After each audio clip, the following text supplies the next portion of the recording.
की ग्रीवेंसेस आई थी। 17 के 17 लोगों में 6 का मौके पे निपटान हुआ और 11 को अभी हमने पेंडिंग छोड़ा है। उसको हमने कहा है कि इसको विदिन 3 डेज, उसको 15 डेज में इन ग्रीवेंसेस को फिनिश करें, समाप्त करें। और जैसे ही उसको सेटिस्फैक्शन लेटर वो देता है तो उसको डिस्पोज करें। और जो बाकी बचेंगे उनको हमने नेक्स्ट मीटिंग के लिए पेंडिंग रखा है। मंत्री जी, आप अधिकारियों के जवाब से संतुष्ट नहीं थे। काफी शिकायतों में देखा गया आप अधिकारियों के किसी भी जवाब से संतुष्ट नहीं थे, तो ऐसे मामले में आपने अधिकारियों के खिलाफ एक्शन क्यों नहीं किया? देखिए, ऐसा नहीं है कि मैं संतुष्ट नहीं थे। कुछ चीज़ें ऐसी होती हैं कि इसमें हमें भी सोच समझ के थोड़ा निर्णय लेना पड़ता है।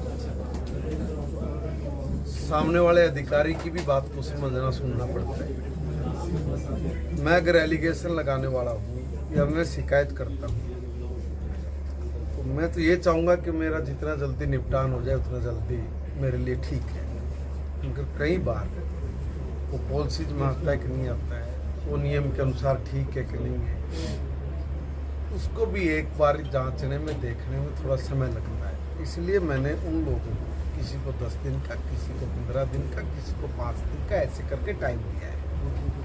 अगर वो इस समय सीमा में अपना काम नहीं करेंगे फिर बोलते न बोले फिर मेरी चाल नहीं। सर, आप हमारी जो कल्याणकारी नीतियाँ ऑलरेडी बनी हुई हैं और डेवलपमेंट को लेके भी हम लोगों ने बहुत पुराने समय से नियम कानून, वो सारी की सारी चीज़ें पॉलिसी बनी हुई है। उसमें हमने फंड्स जारी करने की बात है। फंड्स हम लोग बहुत जल्दी उसमें भी जारी कर रहे हैं। जो जो समस्याएं पंचायत से संबंधित, विभाग से संबंधित थी, उनका भी हमने मोटा मोटा अपने इंटरनल मीटिंग कर करके लगभग सब को ठीक कर लिया। अब कोई इंटरनल हमारे जो डिपार्टमेंट की ग्रीवेंसेस थी वो नहीं रही। अभी तो बात कुल मिला के है कि जो सरपंचों का मामला है, आप वही जानना चाह रहे थे, वही पूछ रहे थे, मैं उसी का उसका भी हम लोग कल ही सारा का सारा निपटान कर देंगे। सरपंचों को कुछ बड़ी सौगात हम लोग देने का मन बना रहे हैं। हम लोग जैसे चुनाव जीत के आते हैं, ऐसे ही सरपंच हमारे भाई हैं, वो भी चुनाव जीत कर आते हैं। बल्कि अगर सही पूछे तो हमसे भी ज़्यादा टफ चुनाव तो सरपंची का होता है और उसका राइट, और उसने ही ओरिजिनल सरकार का काम करना होता है। गाँव में अगर डेवलपमेंट करना है तो डेवलपमेंट करने के लिए सरपंच वो सरकार की सबसे अहम कड़ी होती है। इसलिए उस अहम कड़ी को स्ट्रॉन्ग करना, मजबूत करना, उसकी ग्रीवेंसेस को सुनना और उसकी समस्याओं का निदान करना, यह सरकार की जिम्मेवारी है।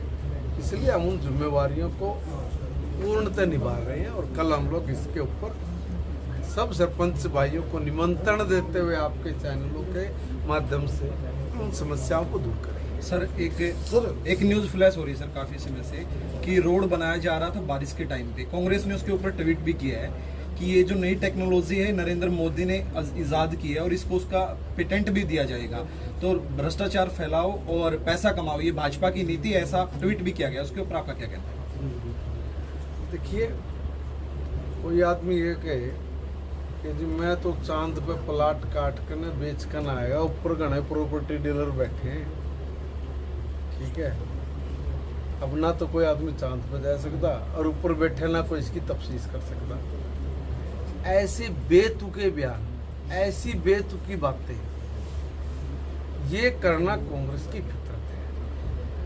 कांग्रेस ने कौन सी एक बात ऐसी कही आज तक जिसमें रंच मात्र भी सच्चाई हो?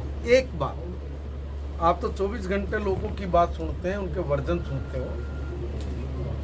आप लोग भी कई बार अपने मन ही मन में हंसते होंगे कि देखो ये क्या बोल रहे हैं।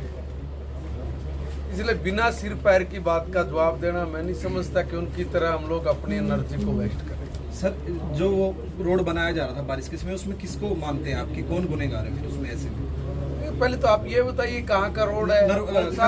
करनाल के अंदर और हिसार के अंदर सर, 2 जगह बारिश के समय का वीडियो वायरल हो रही है सर। ऑफिशियल बारिश का टाइम पर बारिश में रोड बनाने लग रही है जी। बारिश में रोड बना हाँ। जी। तो मेरा उसमें कोई जानकारी नहीं है। मैं बिना जानकारी के बिना देखे मैं उसके ऊपर कोई टिप्पणी करूँ, मेरे लिए ठीक उसी पे ट्वीट है। पीडब्ल्यूडी मिनिस्टर भी है, वो देंगे इसके बाद का। सर कल प्रधानमंत्री ने रेडियो मन की बात में एक पेड़ मां के नाम की अपील की है देश बाई चांस का एक पेड़ माँ के नाम की शुरुआत हमने भी की और उसमें हमने पंचायत के लोगों से भी कहा है और पंचायत में हर सरपंच को मैं कल ही इस बारे में रिक्वेस्ट करने वाला हूँ कि हर सरपंच अपनी पंचायत में अपने मेंबरों के साथ मिलकर एक एक पेड़ अपनी माँ के नाम करें।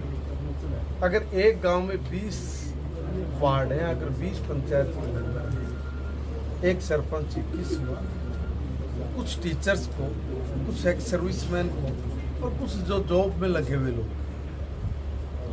और कुछ जागरूक बच्चे हमारे, अगर ये एक बार ठान ले कि आने वाली जिंदगी हमारी, अगर हमें उसको सुरक्षित करना है तो दो चीज़ों पे हमको फोकस करना पड़ेगा, एक पानी के ऊपर, दूसरा पेड़ के ऊपर। और इसलिए आप एक एक पेड़ जरूर लगाएं। और अच्छी बात यह है कि उसको भावनात्मक रूप से जोड़ने के लिए देश के प्रधानमंत्री ने आह्वान किया है। आदरणीय मोदी जी ने कहा कि अपनी माँ के नाम पे पेड़ लगाएं।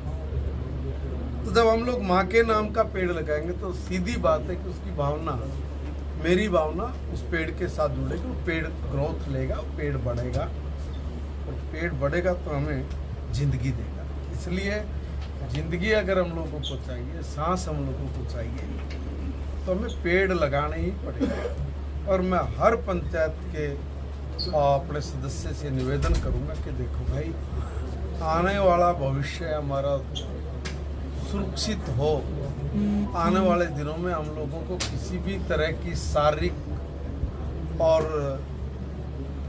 मानसिक परेशानी ना हो, उसके लिए बहुत ज़रूरी है कि हम लोग अपनी संपदा को बचा के रखें।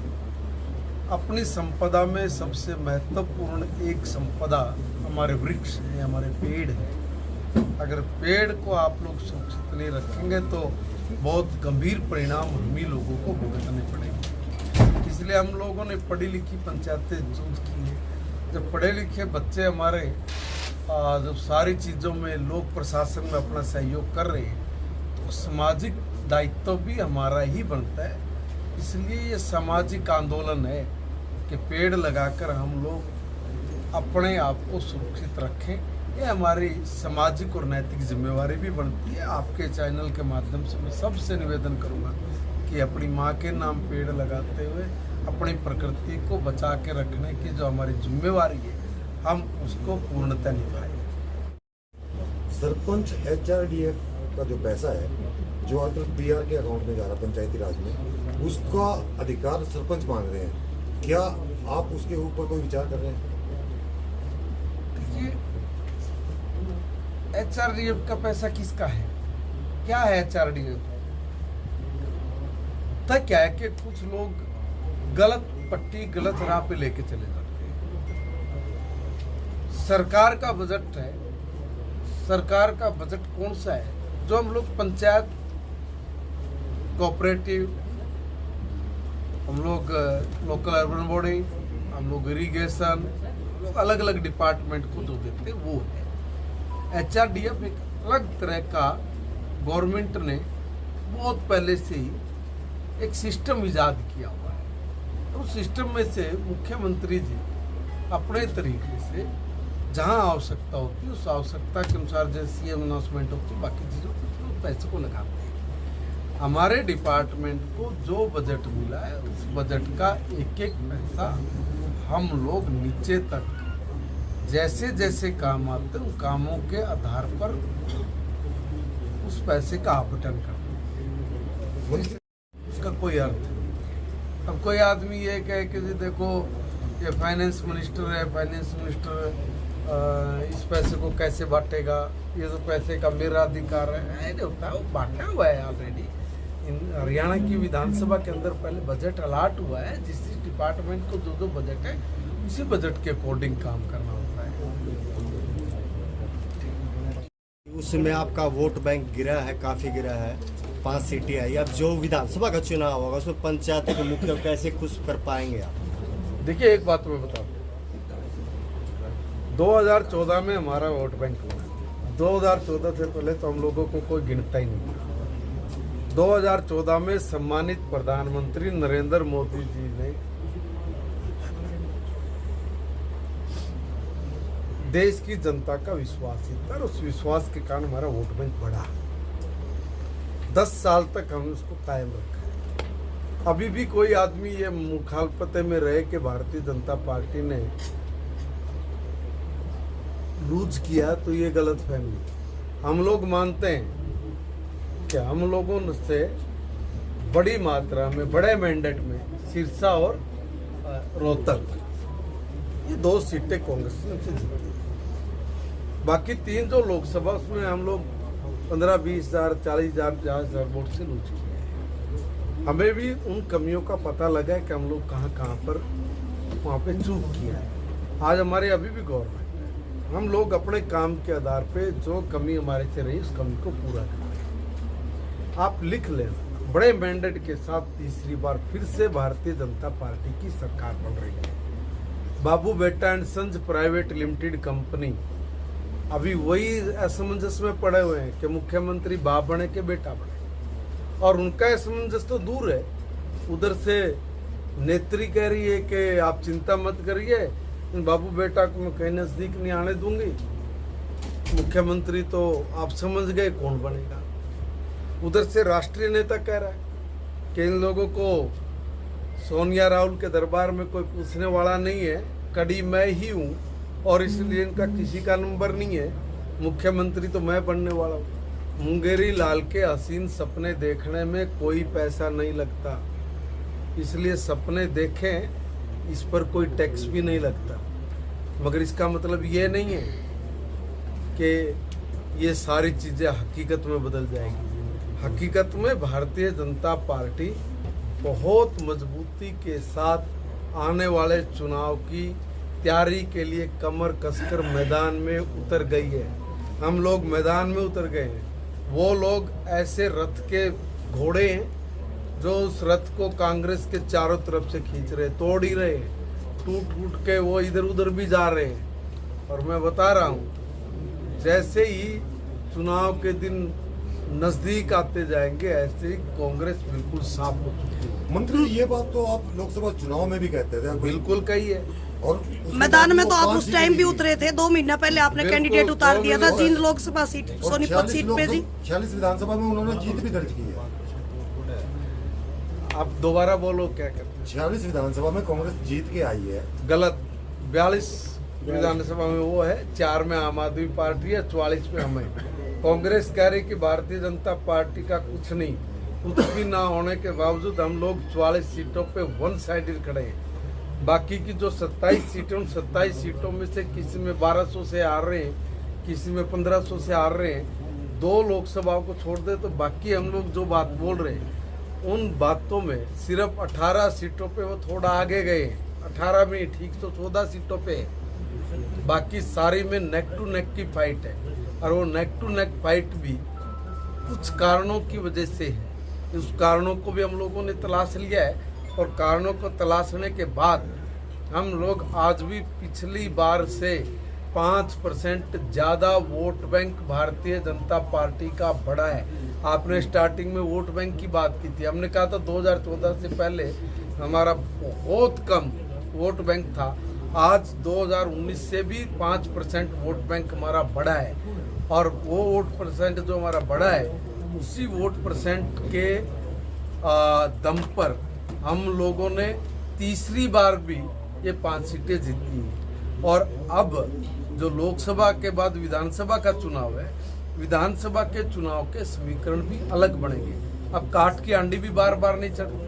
कांग्रेस ने भ्रम फैलाया, झूठ बोली, संविधान बदल रहे हैं, संविधान बदल रहे हैं। आप पर हम लोग यहाँ पे भाई, जिस संविधान को माथे लगा के देश के प्रधानमंत्री संसद में शपथ लेते हैं, उस संविधान को कौन बदलेगा?